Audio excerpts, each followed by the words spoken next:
예로부터 강원도 홍천 지역은 아름다운 자연과 더불어 그 속에 숨겨진 많은 전설로 가득 찬 곳으로 알려져 있습니다. 그 중에서도 홍천의 민속신앙은 사람들에게 깊은 인상을 남기곤 합니다.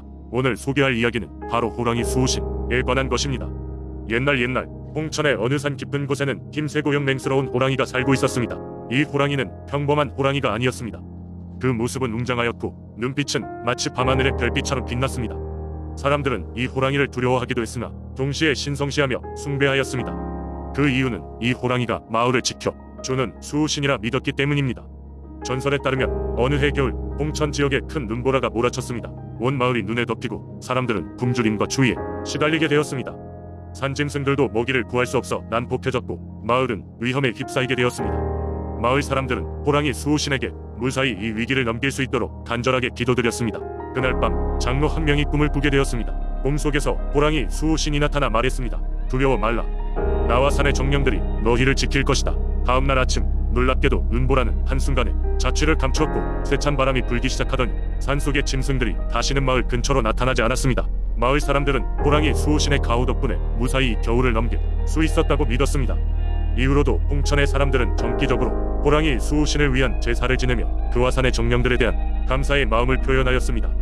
호랑이 수호신과 함께한 이 이야기는 입에서 입으로 전해지며 아직도 홍천의 사람들에게 그 자리 잡고 있습니다. 이 전설은 마을의 정체성의 일부가 되었고 홍천이란 지역에 대한 자부심을 더해줍니다. 오늘날에도 많은 이들이 홍천을 찾아와 호랑이 수호신에 대한 이야기를 듣고 그것이 지니고 있는 신비로운 힘을 엿보며 자연과 하나 되는 경험을 하고 있습니다. 홍천의 호랑이 수호신은 지역의 역사를 넘어 현대인들에게도 끊임없이 인간과 자연의 조화로운 공존을 상기시켜줍니다. 두 번째 이야기. 옛날 옛적 한국의 아름다운 금강이 흐르는 곳에 자그마한 마을이 자리 잡고 있었습니다.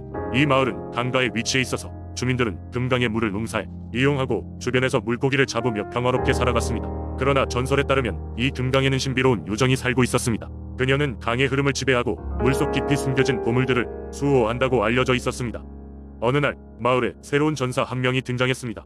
그는 김수호라는 이름을 가진 청년이었고 그의 영웅적인 행보는 이미 여러 마을에서 전해질 정도로 유명했습니다. 김수호는 금강의 요정 이야기에 흥미를 느끼고 그녀를 만나보고 싶어 했습니다.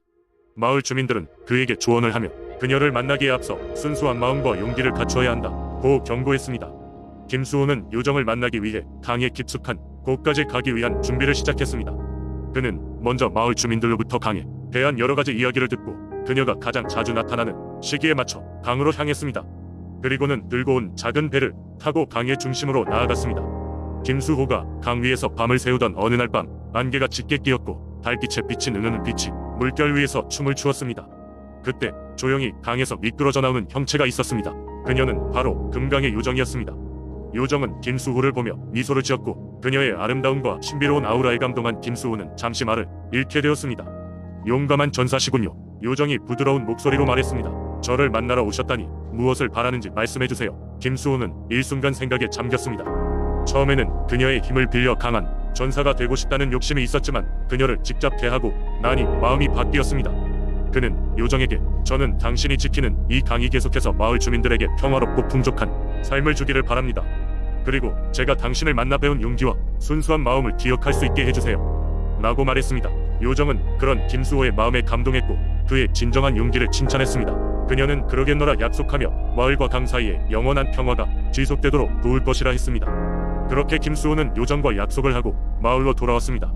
이후로 마을은 더욱 번영을 이루었고 주민들은 그곳에서 전해오는 김수호와 금강 요정의 이야기를 귀중히 여겼습니다. 그리고 이 이야기는 세월이 지나도 사라지지 않고 공주의 민속신앙으로서 전해 내려오게 되었습니다.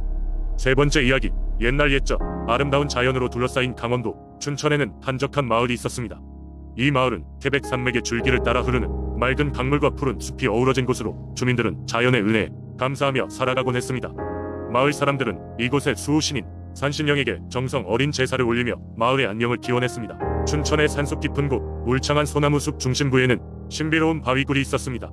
마을에서는 이곳을 산신령이 머무는 신성한 장소로 여겼지요. 사람들은 매년 봄이 되면 고운 쌀과 송아지를 제물로 바치는 산신제를 열어 풍농을 빌었습니다. 많은 이들이 이 제사의 효과를 체험했다고 믿었는데 제사가 끝나고 나면 꼭 그 해에는 마을에 큰 복이 내렸기 때문입니다. 그러나 어느 해 봄 마을에 큰 가뭄이 들었습니다. 마른 하늘에 비가 내리고 기미조차 보이지 않았고 밭은 점점 메말라갔습니다. 두려움에 휩싸인 주민들은 급히 모여 산신령에게 제사를 지내기로 했습니다. 하지만 곡식도 고갈된 시점이라 풍성한 제사를 준비할 수 없었습니다. 그럼에도 불구하고 마을의 원로인 김씨 할아버지가 나서서 가능한 한 정성스러운 제사를 올리자고 제안했습니다. 그날 밤 할아버지는 마을 청년 몇 명과 함께 신성한 바위굴로 향했습니다. 그들은 정성껏 마련한 한 줌의 쌀과 초라한 벼 한 단을 바위 앞에 올려놓고 간절한 마음으로 산신령에게 기도를 드렸습니다. 그러자 바위굴에서 우는 한바람 소리가 들리기 시작했습니다. 그 소리는 점점 커져 마치 나지막한 울림으로 변하더니 곧 숲을 뒤덮었습니다. 바람은 이내 하늘로 치솟았고 멀리서 천둥 소리가 들려왔습니다. 그제야 비로소 하늘에는 짙은 구름이 끼기 시작하더니 마침내 시원한 비가 쏟아졌습니다. 가뭄 끝에 내린 이 비는 마을 사람들에게 커다란 축복이었습니다. 농작물은 다시금 싱싱해졌고 그해 가을에는 풍작이 이루어졌습니다. 마을 사람들은 이번 일을 잊지 않기 위해 매년 산신제에서 옛날 할아버지와 청년들이 썼던 방식으로 쌀 한 줌과 벼 한 단을 올리는 풍습을 더했습니다. 이후로도 많은 시간이 흘렀지만 춘천 주민들은 산신령의 은혜를 두고두고 전하며 그들의 자연과 조화를 이루는 삶을 이어갔습니다. 산신령의 얽힌 이 이야기는 지금도 춘천 마을 잔칫날이면 어김없이 전해지며 그 중요성을 일깨워준다 하니 이는 단순히 전설에 그치지 않고 사람들의 생활에 깊숙한 의미를 주는 이야기로 남아있습니다. 네 번째 이야기. 오랜 옛날 충청도의 작은 마을 음성에는 커다란 숲이 하나 있었다. 이 숲은 신령스러운 힘이 깃들어 있다고 믿어져 마을 사람들은 신선의 숲이라 불렀다. 숲엔 털이 은빛으로 빛나는 여우가 살고 있다는 전설이 전해졌다. 마을 사람들은 그 여우를 달빛 여우라고 부르며 두려움과 경외의 대상으로 삼았다. 이 여우는 달이 가득 찬 밤에만 모습을 드러낸다고 했다. 여우는 인간의 말을 할 줄 알았으며 때때로 사람들에게 미래를 예언해주곤 했다는 것이다. 밤이 깊어지면 숲의 깊은 곳 어디선가 은은한 노랫소리가 들려오곤 했는데 마을 사람들은 그것이 달빛 여우의 노래라고 믿었다. 음성에 살던 한 젊은 소년 윤기는 달빛 여우의 전설을 흥미롭게 들었다.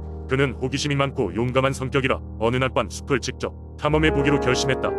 보름달이 환하게 떠오른 그날 밤 윤기는 숲으로 들어가 여우를 찾기 위한 모험을 시작했다. 숲은 달빛 아래서 신비로운 분위기를 자아냈다. 나뭇잎 사이로 까맣게 드리운 그림자들이 마치 춤을 추는 듯 움직였고 밤의 정적 속에서 윤기의 심장은 두근거렸다. 그는 두려움 반 기대 반으로 숲속을 걸었다. 소녀는 잠시 후 은은하게 울리는 노랫소리를 들었다. 그가 소리 나는 쪽으로 걸음을 옮기자 큰 나무 아래 은빛으로 빛나는 여우가 앉아 있었다. 여우는 윤기의 접근을 눈치채고도 도망가기는커녕 유유히 그를 바라보았다. 달빛 여우는 부드러운 목소리로 윤기에게 말을 걸었다. 젊은이여, 무엇을 찾고 있는가? 윤기는 잠시 놀랐지만 곧 마음을 가다듬고 대답했다. 전설 속의 달빛 여우를 찾아왔습니다. 당신이 미래를 볼 수 있다니 저희 앞날을 알고 싶습니다. 여우는 윤기의 눈을 가만히 바라보았다. 용감한 마음이구나. 내 앞날은 마치 이 숲과 같다. 어둡고 신비로우며 때로는 두려움이 있겠지만 그 속에는 내가 발견할 수 있는 많은 놀라움이 있을 것이다. 너의 길을 잃지 말고 하늘을 올려다봐라. 달이 너의 길을 밝혀줄 것이다. 달빛 여우의 말은 윤기에게 깊은 인상을 남겼고 그는 여우에게 감사의 인사를 전했다. 그 후 윤기는 마을로 돌아가 여우의 말을 가슴에 새기며 자신의 삶을 살아갔다. 그는 어려운 일이 닥칠 때마다 여우의 말을 떠올리며 용기를 잃지 않았고 결국 마을의 존경받는 어른으로 성장했다. 달빛 여우의 전설은 그날 밤 이후로도 오랫동안 음성 마을 사람들 사이에 전해졌다. 숲속의 여우는 여전히 그곳에 살고 있으며 때때로 달빛 가득한 밤에 숲을 찾는 사람들에게 신비로운 지혜를 전하곤 한다는 이야기였다. 그래서 마을 사람들은 종종 밤하늘을 올려다보며 여우의 존재를 떠올리곤 했다. 다섯 번째 이야기. 옛날 영월의 한 작은 마을에는 이상한 일이 빈번하게 일어났다.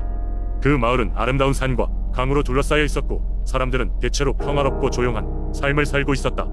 그런데 어느 날부터인가 마을 주민들은 밤마다 알 수 없는 소음과 함께 물건들이 사라지는 경험을 하게 되었다. 그들은 처음에 이웃의 장난이라 생각했으나 점차 이상한 현상이 계속되자 불안감이 커졌다. 어느 날 밤 용감한 청년 철수는 그 소리의 정체를 알아내기로 결심했다. 그의 아버지는 마을의 대장장이로 철수는 어린 시절부터 아버지를 도와 단단한 칼을 만들며 용기를 키워왔다. 철수는 이번 기회에 자신이 진정한 용사임을 증명하고 싶었다. 어둠이 깔리고 모든 사람들이 잠들었을 때 철수는 혼자 마을을 순찰하기 시작했다. 밤이 깊어갈수록 소리는 점점 더 명확해졌다. 그 소리는 마치 사람이 내는 소리 같으면서도 이질적이었다. 철수가 소리의 근원지를 찾아가자 그는 놀랍게도 크고 낯선 형체와 맞닥뜨렸다. 그것은 바로 도깨비였다. 도깨비는 마치 사람처럼 생겼지만 머리에 뿔이 달려있고 이상한 무늬의 옷을 입고 있었다. 도깨비는 철수를 발견하고는 깜짝 놀라 말했다. 오, 젊은 친구여, 나는 너희 마을을 조금만 골탕 먹이려 했을 뿐이네. 실은 나의 마술 막대가 부러져서 사람들의 웃음소리가 필요했어. 나는 이곳에서 힘을 되찾고 빨리 떠날 생각이었지. 하지만 이렇게 용맹한 인간을 만날 줄은 몰랐구나. 철수는 도깨비의 말에 두려움보다는 호기심이 생겼다. 그는 도깨비와 대화를 나누며 점차 그가 악한 존재가 아니라는 것을 알게 되었다. 도깨비는 천년의 세월 동안 외로이 세상을 떠돌았고 마술 막대를 고치기 위해 사람들의 기운이 필요하다는 것이었다. 철수는 도깨비를 돕기로 결정했고 대장장이인 아버지의 도움을 받아 새로운 막대를 만들기로 했다. 며칠이 지나고 철수와 그의 아버지는 드디어 도깨비의 마술 막대를 완성했다. 도깨비는 그들의 노력에 크게 감명받아 말했다. 너희의 후위와 용기에 대해 감사하네. 나는 이제 나의 여정을 계속할 수 있게 되었지만 너희의 마을에 신세를 갚고 싶구나. 그 길로 도깨비는 마을의 옆을 흐르는 강의 물길을 손봐서 가뭄에도 전혀 마르지 않게 만들고 병충해도 막아줄 수 있는 신비로운 힘을 부여했다. 마을 사람들은 도깨비가 떠난 후에도 항상 그가 붙여준 강으로부터 혜택을 입으며 풍요로운 삶을 이어갔다.